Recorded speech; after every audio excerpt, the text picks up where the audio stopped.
Good morning, good morning. Practice ilalala kung paano magbutang sang eyebrow. Kasi yung eyebrow ko before is micro.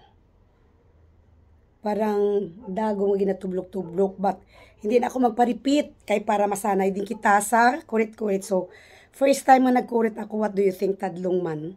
So, amo nang ginamit ko kaginaw, gel siya from Revlon. So, ang ginimo ko, gin-shade-shade ko siya anay, tapos kintanaw ko sa YouTube. And then after that, ginline ko siya ng brush.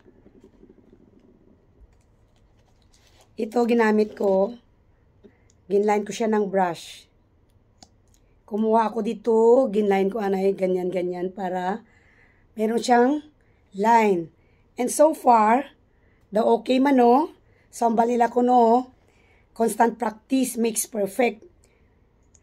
So, better kung sa mga beginners dyan, parehas ko kay subong lang ko nagkurit-kurit, naanad ako sa micro bleeding, nga always kita busy para may ara kita bat manami gidya nga ang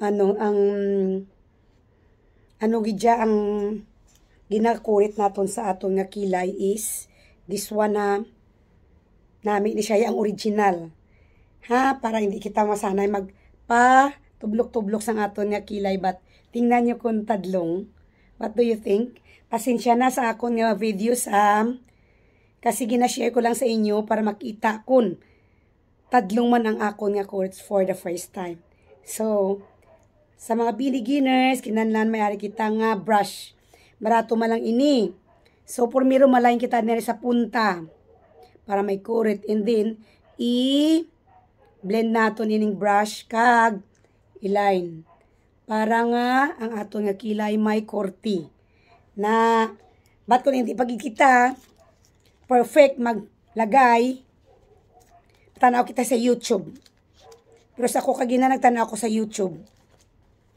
So, may improvement. Hopefully, sa next ko nga pagbutang, madasig na ako kasi busy always sila lala para hindi late sa work. Kag, manami gidya ko may kilay kita kay kung wala kita kilay laway aton tsura kasi ang banila kilay is life. So ginatan-aw ko subong diri sa video ko do tadlong man akong kilay but I'm happy at least nakabalon ako magbutang kasi sa mga girl manami gidya may kilay with lipstick kasi laway kun wala kilay is life.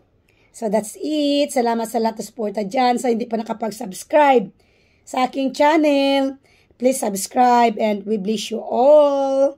Bye-bye for a while.